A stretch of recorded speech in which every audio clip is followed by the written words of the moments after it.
चित्त की 5 भूमियाँ हैं। 5 भूमियाँ यानी 5 स्थितियाँ, 5 दशाएं। क्षिप्त, मूढ़, विक्षिप्त, एकाग्र और निरुद्ध।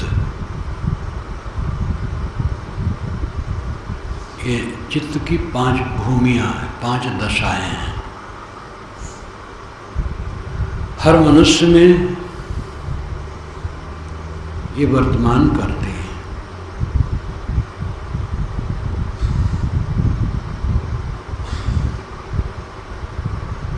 सामान्य आदमी में भी एकाग्र और निरुद्ध कभी थोड़ा थोड़ा हो जाता है। क्षिप्त भूमि का अर्थ है अत्यंत रजोगुणी भावनाओं से भरी हुई दशा।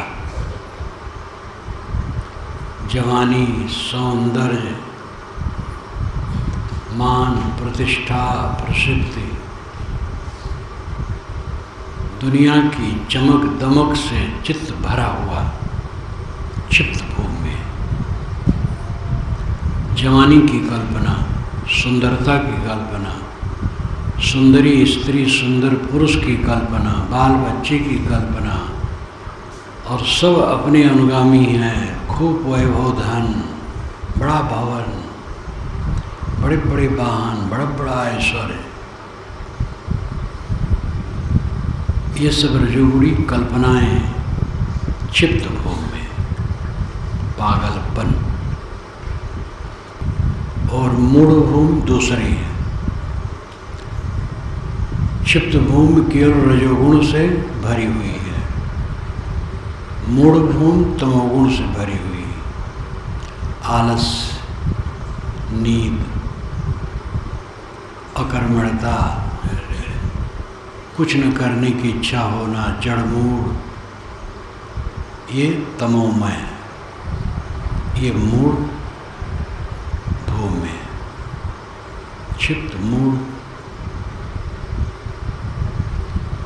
विक्षिप्त। विक्षिप्त भूमि में रजोगुण, तमोगुण शांत रहते हैं, सतोगुण का प्रकाश रहता है, लेकिन बीच बीच में रजोगुण जोर मारता है। रजोगुण नहीं है, कोई भोग ऐश्वर्य की कल्पना नहीं है, और तमोगुण जड़ता मोड़ता भी नहीं है, सतोगुण है, अच्छे विचार है। लेकिन बीच बीच में रजोगुण आ जाता है, और वही कल्पना भोग ऐश्वर्य की बढ़ जाती है चित्त में। ये विक्षिप्त भूमि है। एकाग्र भूमि, जिसमें रजोगुण, तमोगुण, सतोगुण सब शांत हो जाते हैं, एकाग्रता रहती है, विचार पर स्थिरता, अच्छे विचार पर स्थिरता। कोई काम हो, हल चला रहा है तो उसमें एकाग्र, लेख लिख रहा है तो उसमें एकाग्र, झाड़ू लगा रहा है, भोजन बना रहा है तो उसमें एकाग्र, एकाग्रता, ये उत्तम शक्ति है।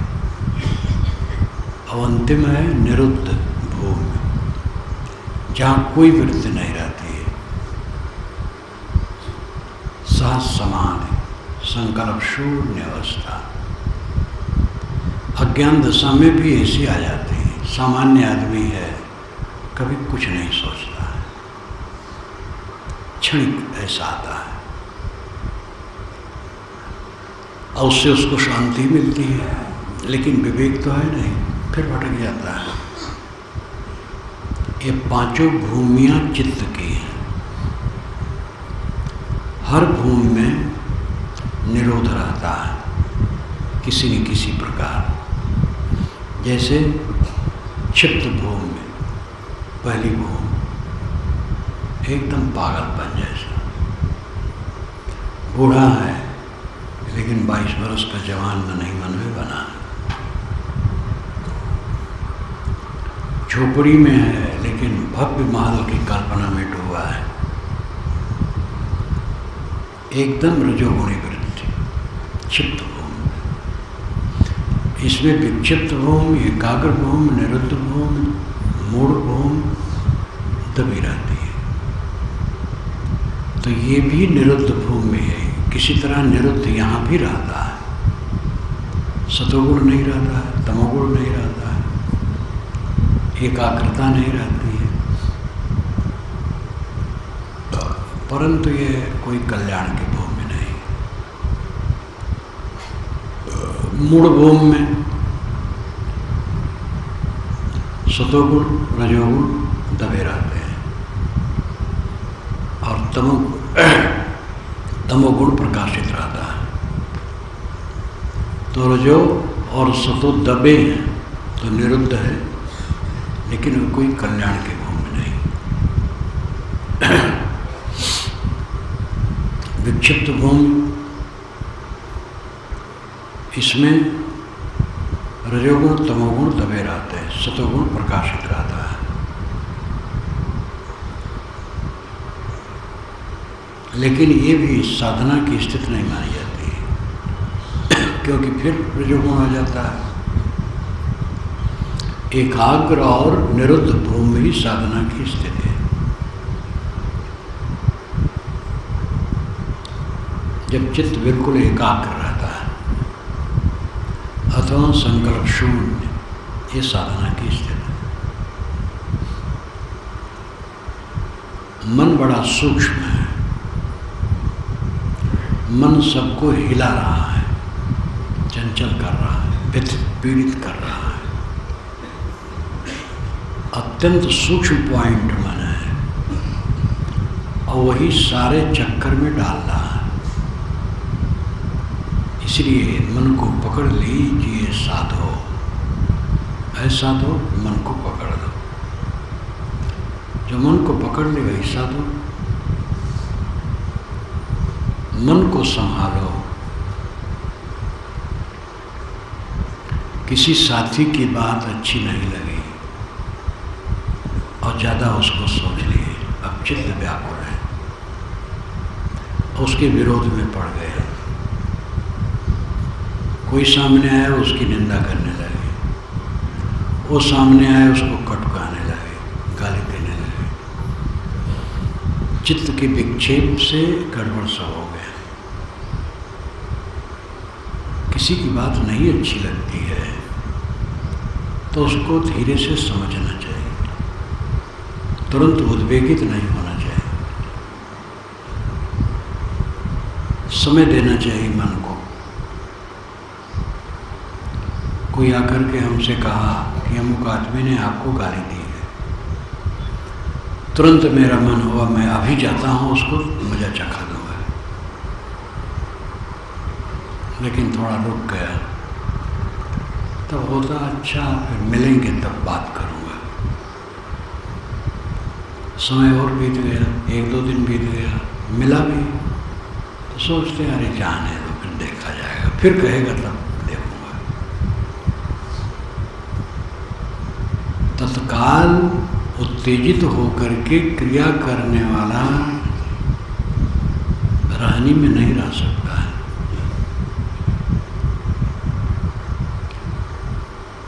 अपने ऊपर गाली अपमान निंदा की बात सुन करके उत्तेजना ही न हो, ये तो पूर्ण दशा है। लेकिन अगर उत्तेजना आ जाए तो उसका व्यवहार न करें। कुछ समय में अपने आप आ जाएगा मन में, कहा होगा उसका विचार है, क्या लेना देना। किसी के कहने से हम खराब थोड़े हो जाएंगे, और खराब हैं तो किसी की वंदना करने से अच्छे नहीं हो जाएंगे। इस प्रकार समझ आ जाती है। इसलिए किसी मनोवेग में बहाना नहीं चाहिए।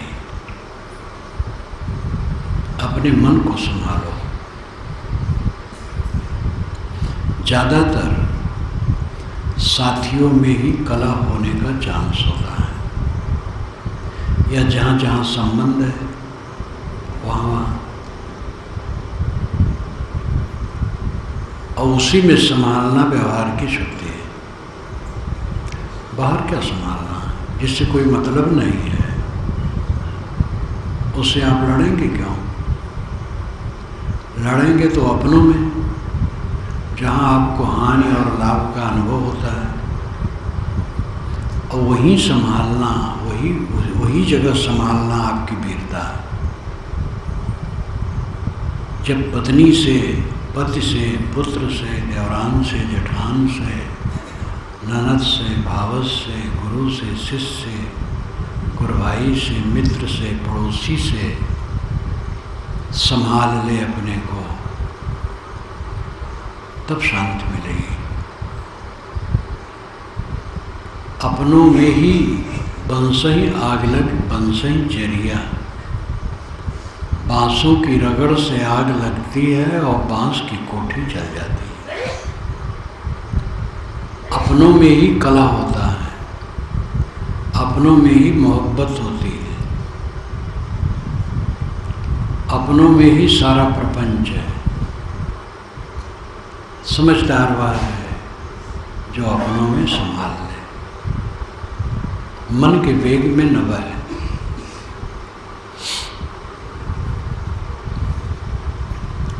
स्वयं को उत्तेजित कर देना सबसे बड़ा घाटा है। पैसे का नुकसान हो गया और किसी चीज की हानि हो गई, कोई हर्ज नहीं, लेकिन मैं उत्तेजना में पड़ गया तो मेरी बहुत बड़ी हानि हो गई। मैं सबस रहा सब समय, तो सब समय विजय है।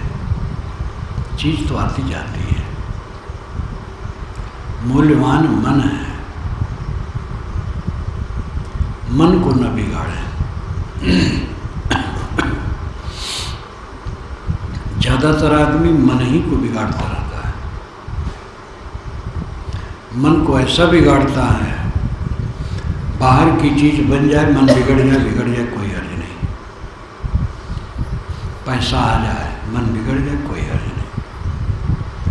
जमीन मिल जाए, मकान मिल जाए, मान बढ़ाई मिल जाए, मन बिगड़ जाए। चीजों का महत्व है हमारे चित्त में, मन का महत्व नहीं। जीवन में महासुख शांति है, उद्वेग शून्य रहना, शांत रहना महासुख है। सारा घाटा सह करके इसमें घाटा नहीं होने देना चाहिए। अगर इसमें घाटा हो गया तो और मुनाफा किस काम का है। और ये विश्वास करें, जब हम शांत रहेंगे तो बाहर का भी मुनाफा अच्छा होगा, बाहर का भी सब समाधान अच्छा होगा। आत्म शांति विश्व शांति है। विश्व को हम शांत नहीं कर सकते हैं। समाज सुधार क्या है? कोई आज तक समाज सुधार कर पाया है?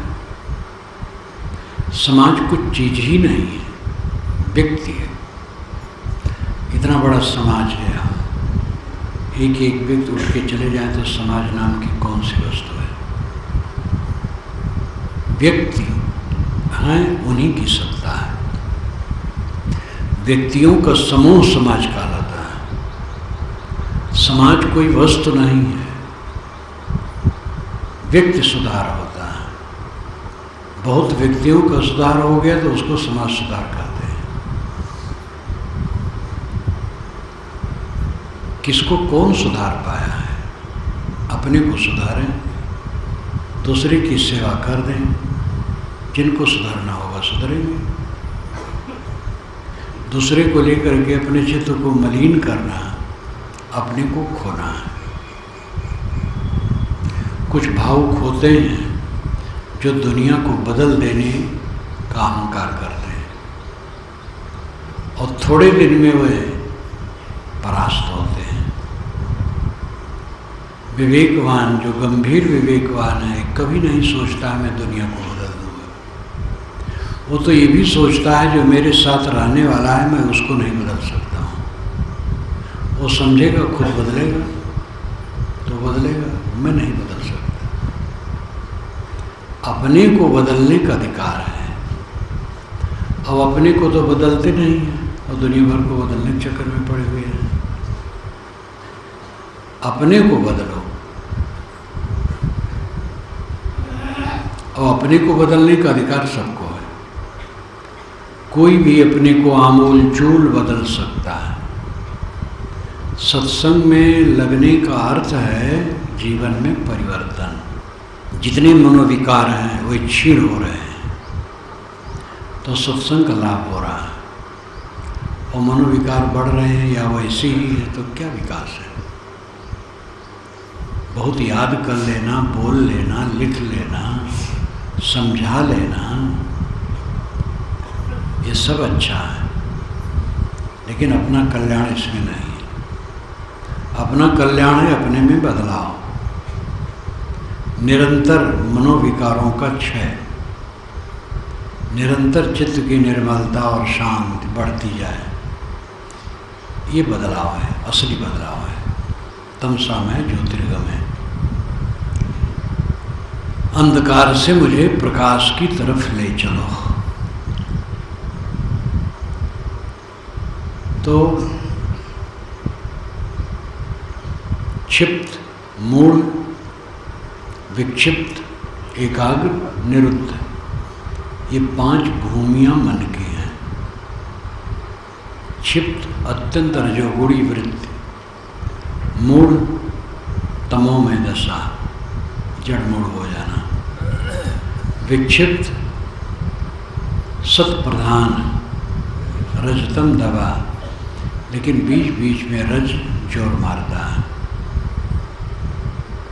एकाग्र तीनों गुण शांत और एकाग्रता आ गई, और निरुद्ध जहाँ सारी वृत्तियाँ शांत हो गई, अंतिम स्थिति निरुद्ध स्थिति है। निरुद्ध स्थिति में ही चित्त विश्राम पा जाता है और चेतन अपने आप में स्थित हो जाता है।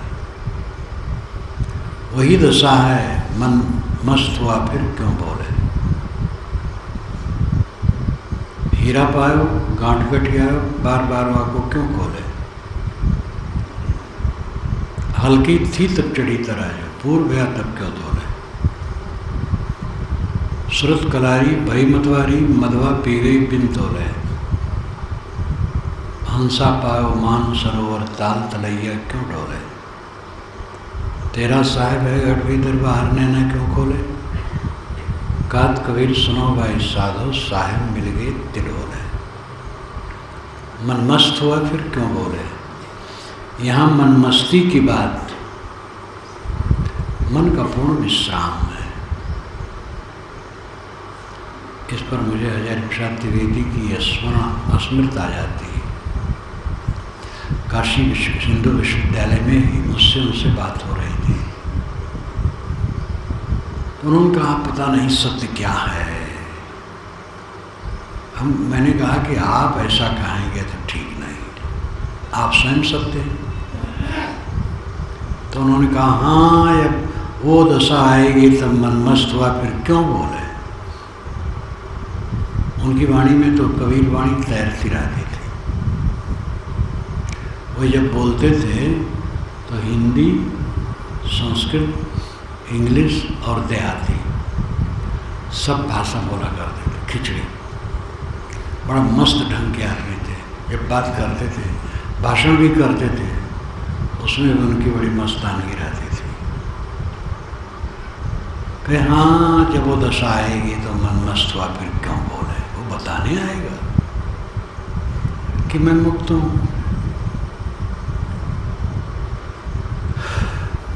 सारा परिचय कुछ दिन में शून्य हो जाएगा।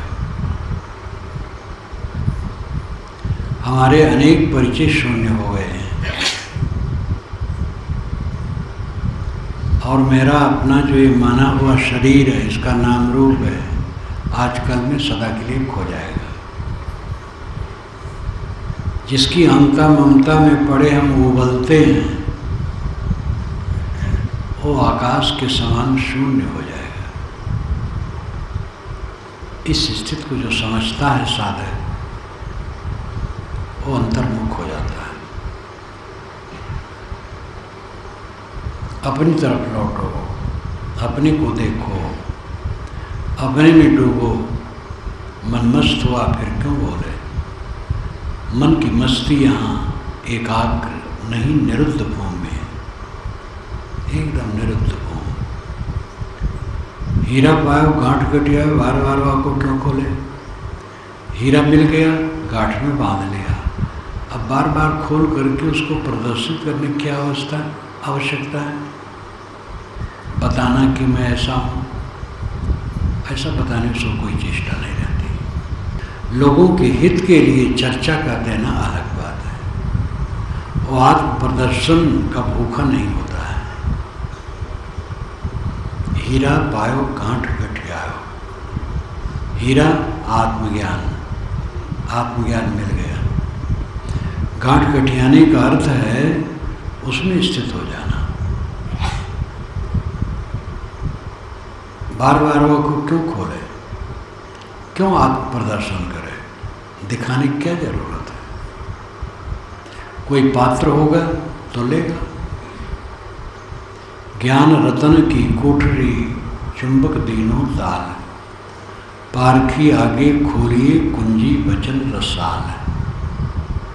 ये साहब दोनों बात कर देते हैं।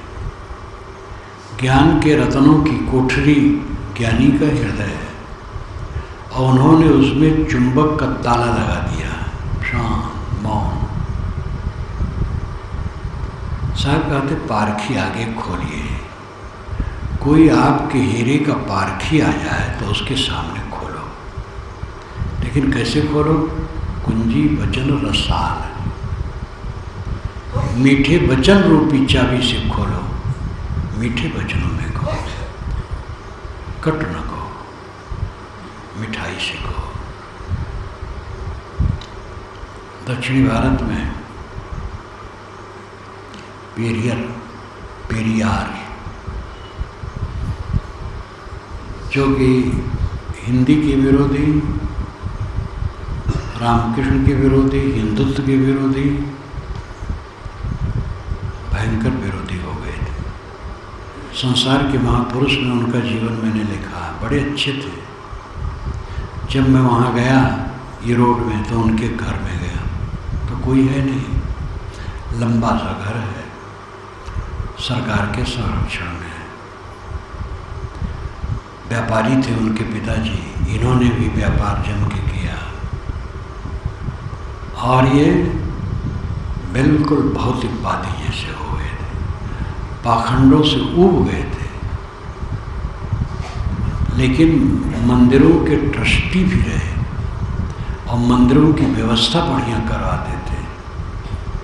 आए बेशक, एक बार तो बस घर छोड़ के चल दिए।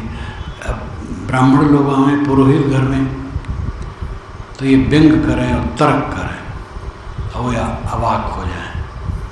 इनके पिता बहुत झुझला है, कोई दरवाजे पर आता है तो उसको दुख देते हो। फिर एक दिन कहे तो निकल जाओ घर से, तब निकल गए।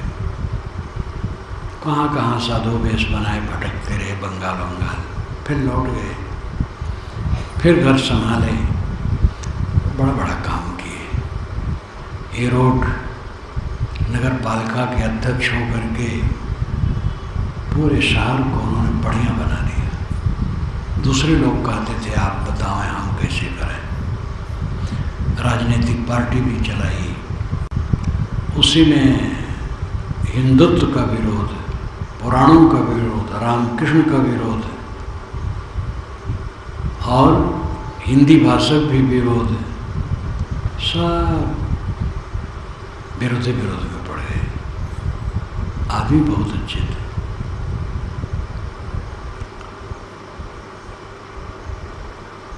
उन्होंने कहा ईश्वर नहीं है, नहीं है, नहीं है।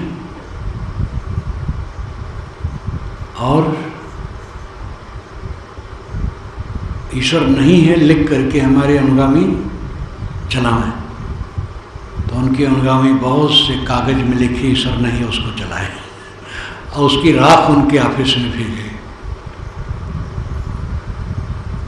एकदम जिद में पड़ गए थे, धार्मिकों के पाखंड से बहुत ऊब गए थे, तो दूसरी दिशा में बह गए थे।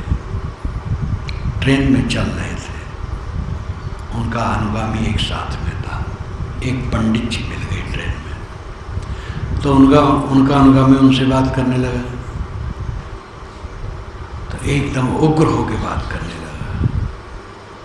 तो पेरियार ने कहा कि देखो धीरे से कहो, मीठे वचनों से कहो, अपनी बात कहो लेकिन मीठे वचनों से कहो। तो पंडित ने कहा बाबू ये मीठे नहीं कहेंगे, पेरियार के अनुगामी, और क्या जाने यही पेरियार है। तो पेरियार जी उठ करके बाथरूम की तरफ चले गए। तो उनके अनुगामी ने पंडित से कहा कि जिससे आप कहे ये पेरियार के आदमी वही पेरियार है। तो बेचारा उस सनक गया। जब बाथरूम से लौट के आए तो पंडित खड़ा हो गया हाथ जोड़कर, कहे मैं आपको सुनता था कि आप बड़े कटु हैं लेकिन आप तो बड़े अच्छे हैं। कहे नहीं खैर अच्छा तो क्या हूँ, बैठिए। आदमी बहुत अच्छे थे,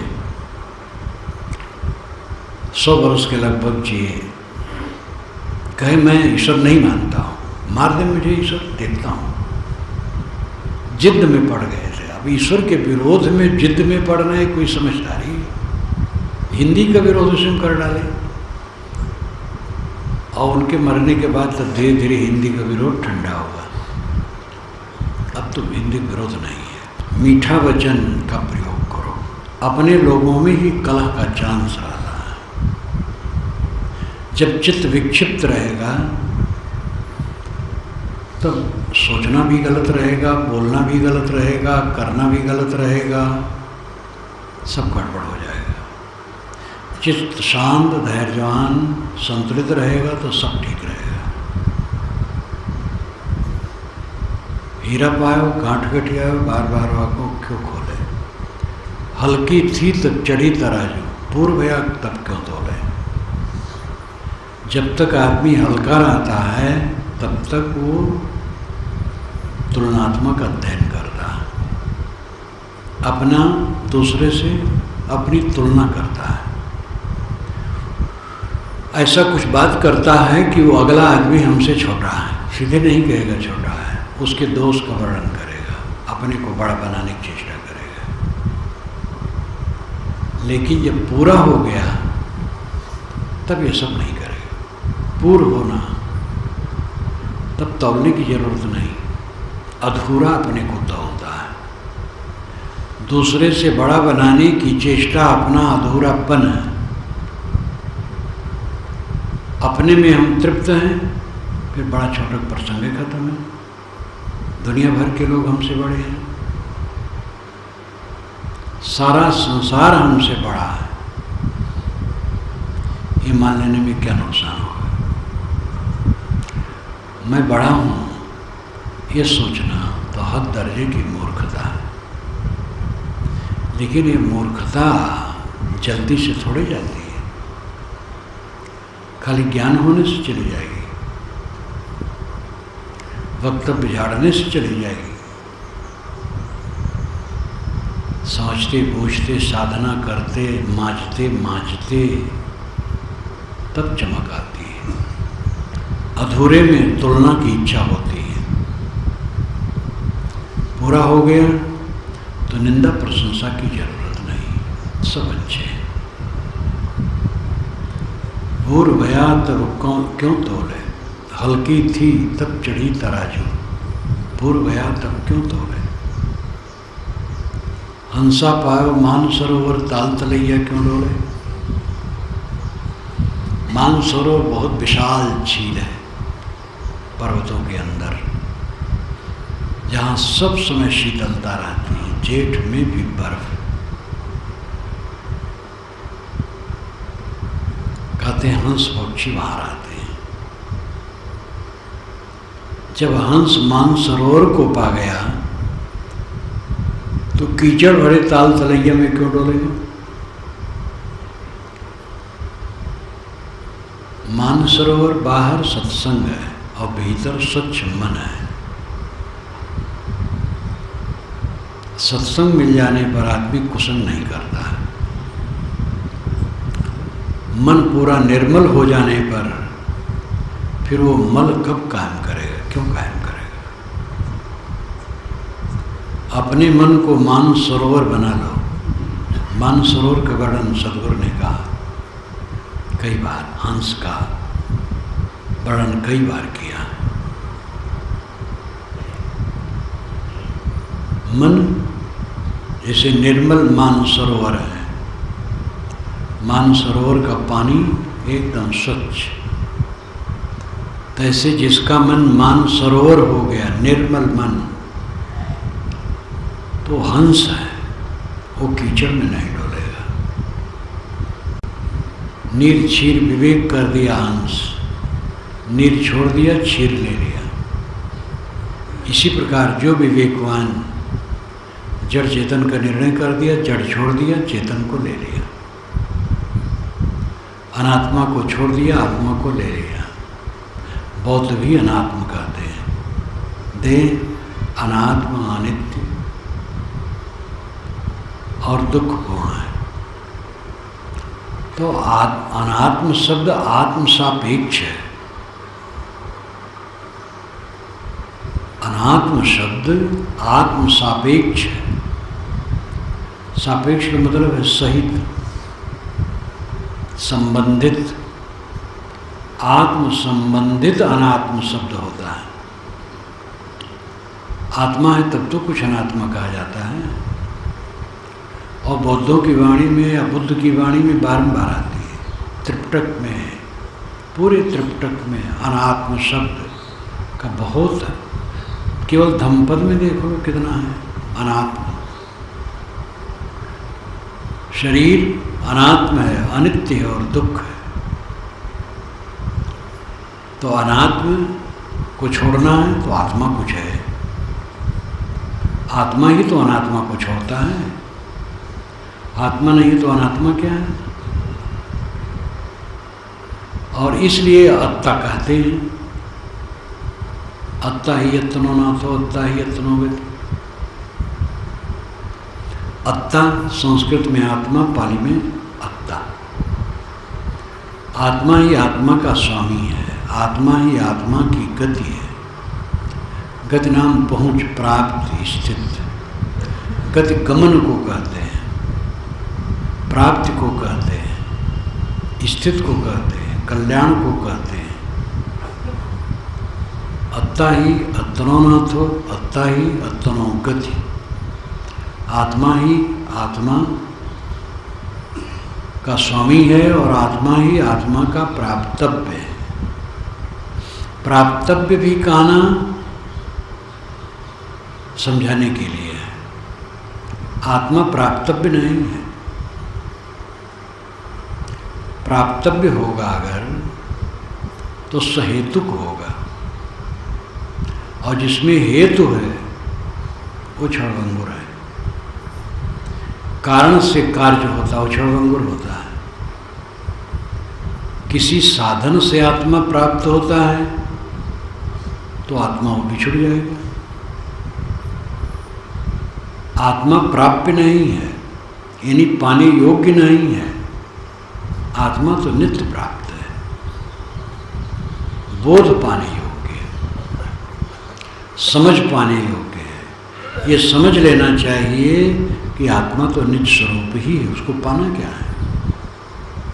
विस्मरण ही उसका खोना है, स्मरण पाना है, वस्तुतः पाना नहीं है। जैसे अपने हाथ में कंगन, लेकिन भांग खा लेने से कंगन खो गया। भांग का नशा दूर हुआ तो कंगन मिल गया, न खोया न मिला।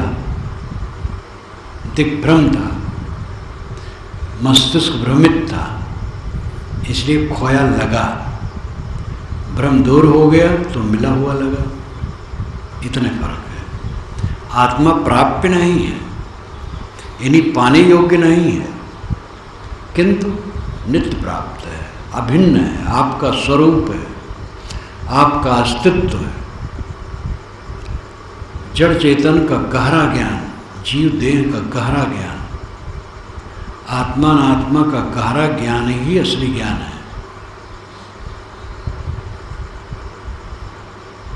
विवेकवान साधक निरंतर ये चिंतन करे, मैं देह नहीं हूँ, मैं शुद्ध चेतन हूँ, मेरे में कोई मल नहीं है, मेरे में कोई दुख नहीं है, मेरे में कोई उपाधि नहीं है।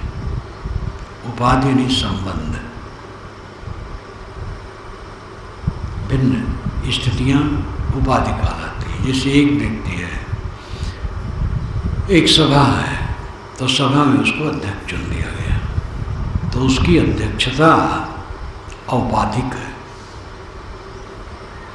जब वो सभा से उठेगा तो कोई अध्यक्ष नहीं रहेगा,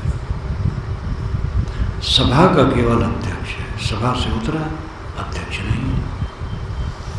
पहले सभापति कहते थे, लेकिन वो पति कहना खत्म कर दिया गया।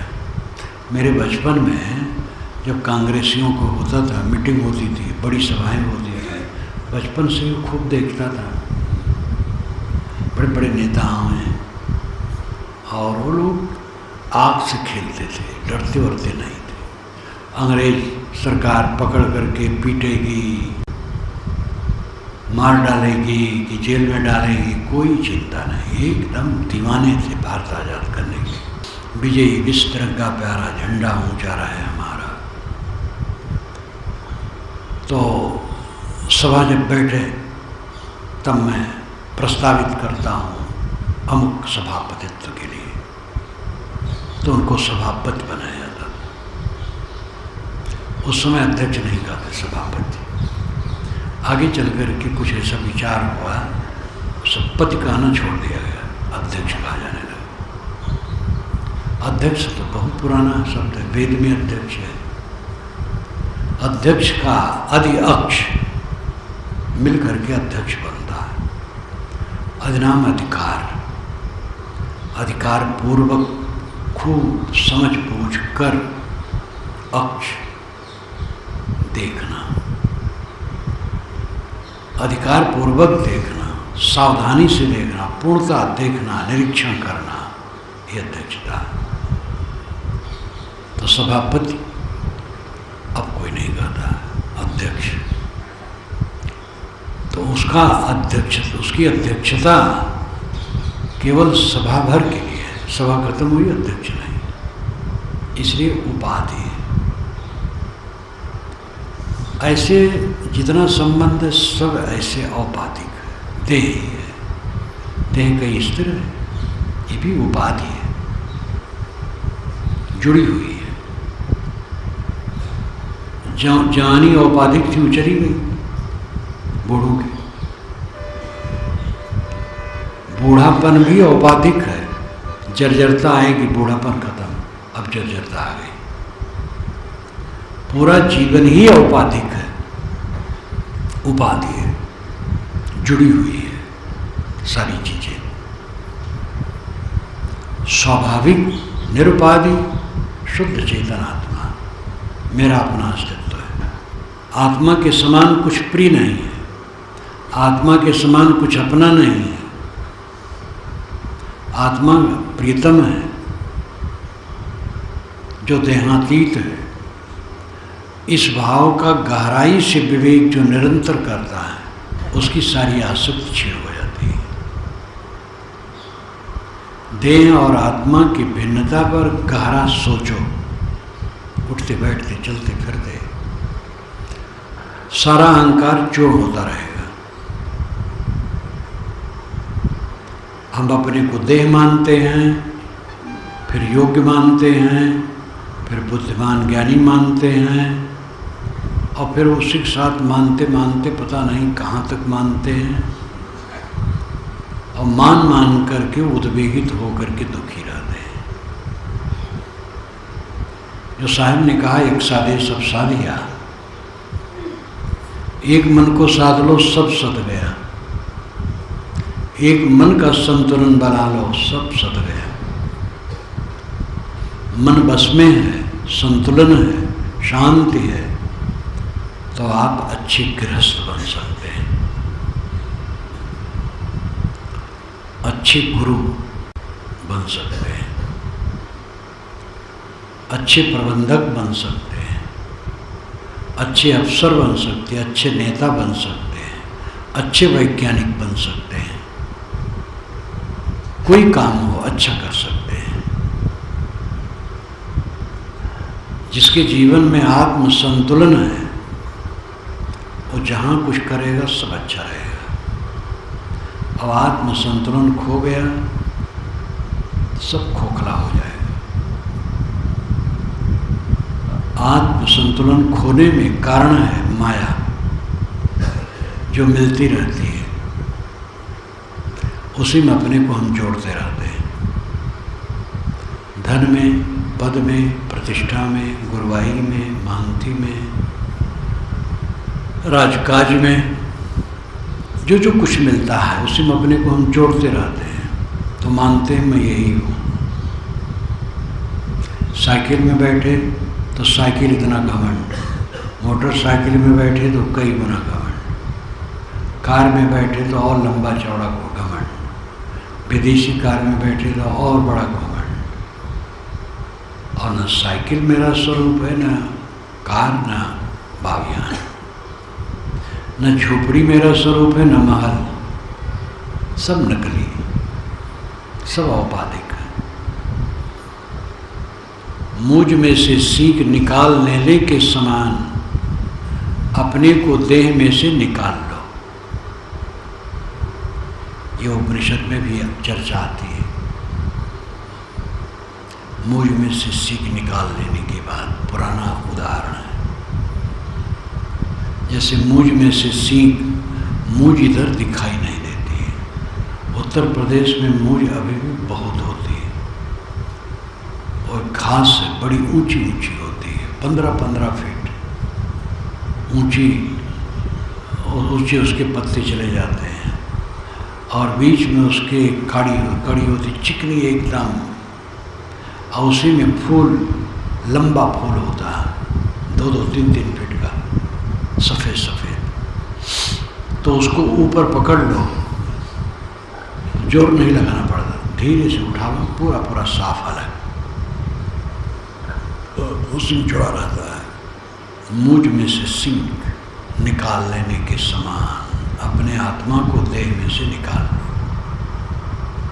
ये विचार का प्रवाह उठते बैठते चलते फिरते सब समय साधक के मन में होना चाहिए।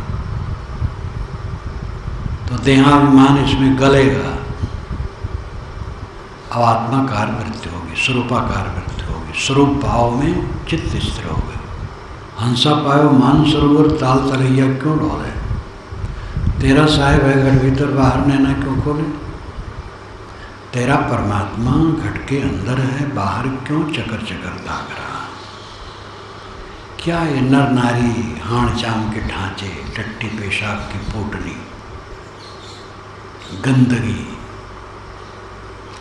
देखो इतनी गंदगी की पोटली यहाँ बैठी है, मेरा शरीर, आपका शरीर, सब की गंदगी पोटली है, टट्टी पेशाब का पुंज। इसमें आकर्षक क्या है? इसमें चिपक करके कौन सा आनंद है? विक्षेप के अतिरिक्त, दुख के अतिरिक्त इसमें क्या रखा है? क्या चकर चकर देखते हो? बाहर क्या रखा है? तेरा साहेब है घट भीतर बाहर नैना क्यों खोले। दुनिया की चमक दमक क्षणिक है। वेद के ऋषि ने भी कहा, हिरण्यन पात्रण सत्य शापितम मुखम तत्तम भूषण बावरण सत्य धर्माय दृष्टि। वेद में कर्मकांड ज्यादा है। प्राकृतिक शक्तियों को देवता मान करके प्रार्थनाएं, हमें धन दो, पुत्र दो, राज दो, बड़ी बड़ी सड़कें दो, गाय दो, सोना चांदी दो, दुश्मनों पर विजय दो, ये ज़्यादा है।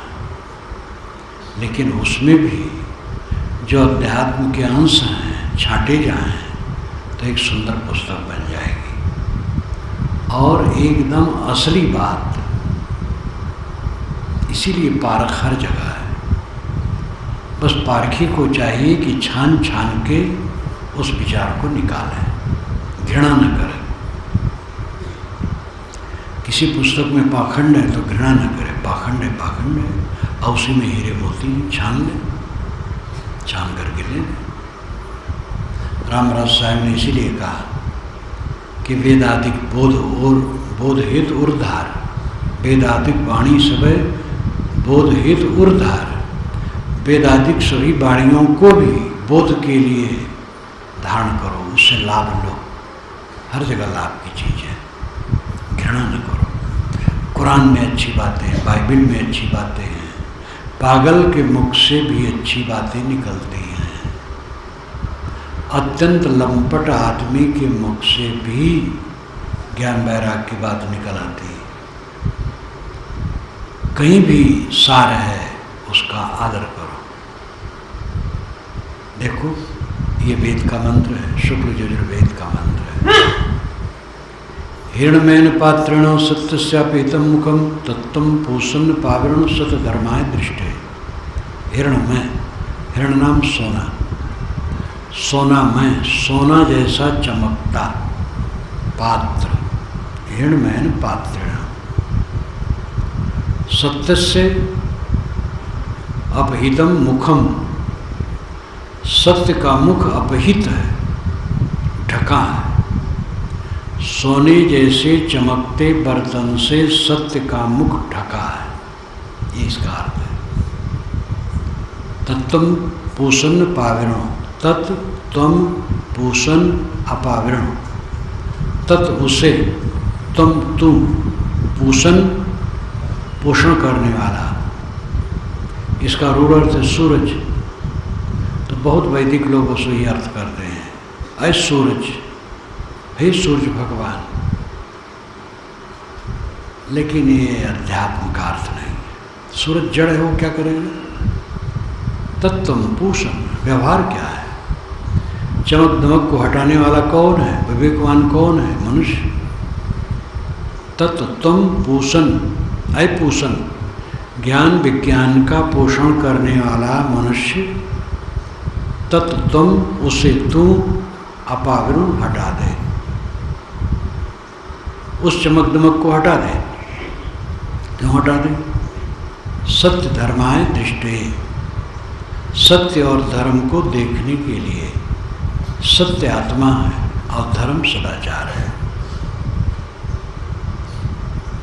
अपने आप को समझकर सदाचार पूर्वक अपने आप में स्थित होने के लिए उसको हटा दे। सत्य दबा हुआ है चमक दमक से। ये दुनिया की चमक दमक कब तक इसका साथ है? चंद्रशेखर कल आए थे तो मैंने पूछा, अटल जी से मिले हो अभी कुछ दिन? कहे हाँ, कैसा है? कुछ दिन हुआ मिला हो। हम कहे कैसी स्थिति है? कहे पहचान नहीं पाते किसी को।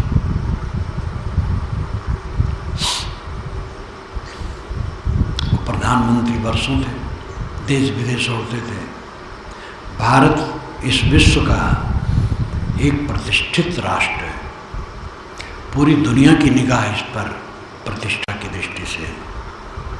अब तो भौतिक दृष्टि से भी काफ़ी बढ़ रहा है, प्रशंसा हो रही है। इंग्लैंड अमेरिका में भी इसकी प्रशंसा हो रही है। आर्थिक स्थिति काफ़ी सुधरी हुई है, हर बात में विकास चल रहा है। वैसे भी भारत सदा से ही विश्व में प्रशंसनीय रहा है। उस भारत देश के बादशाह सम्राट थे अटल जी। आज एक कमरे में मासूम बैठे हैं, कुछ नहीं समझ पाते।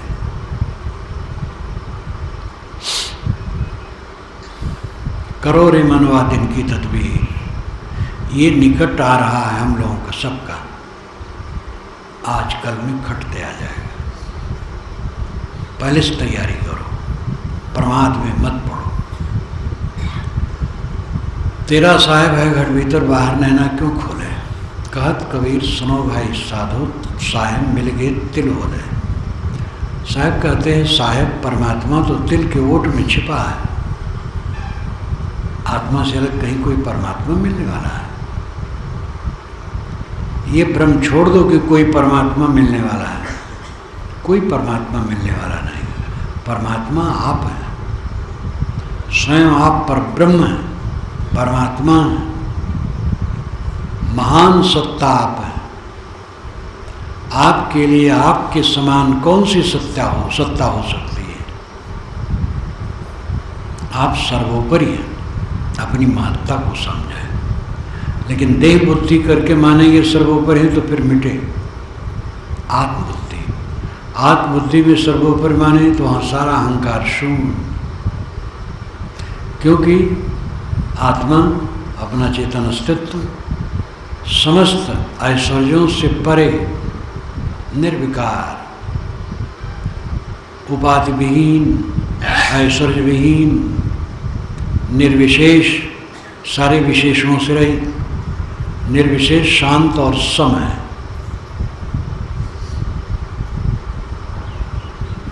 और निरुद्ध भूमि में पहुंचने पर वो दशा आती है। तो आपसे मैंने चित्त की 5 भूमियों का परिचय दिया। क्षिप्त, मूढ़, विक्षिप्त, एकाग्र, निरुद्ध। क्षिप्त भूमि अत्यंत अजोगुणी चित्तवृत्ति, मूढ़ भूमि जड़ मूढ़ आलस, कुछ करने की इच्छा नहीं। विक्षिप्त भूमि में रजो तमो दबे हैं, सतोगुण है, लेकिन बीच बीच में रजोगुण जोर मारता है। ये तीनों भूमियाँ चित्त की हैं। आगे जो दो भूमियाँ हैं वो चित्त की साधना की भूमि है। एकाग्र साधक जब एकाग्रता की शक्ति प्राप्त कर लेता है तो सफल हो जाता है। चित्त अपने बस में, एकाग्र। आगे अंतिम निरुद्ध, संकल्प एकदम शांत, परम विश्राम, सृष्टि का लय, भवसागर समाप्त। निरुद्ध हो गया, भवसागर समाप्त हो गया। यहाँ व्यवहारिक अर्थ है तृष्णा का पूरा क्षय। कोई तृष्णा नहीं, कोई कामना नहीं, न देखने की इच्छा, न सुनने की इच्छा, न पाने की इच्छा, न करने की इच्छा, कुछ भी इच्छा नहीं। शरीर है तो देखना, सुनना, करना सहज होता है। इच्छा कुछ नहीं रही, सारी इच्छाओं से ऊपर। ये अंतिम दशा है। इसको समझो, साधो, अभ्यास करो, धीरे धीरे इसी में पहुंच करके परम विश्राम है।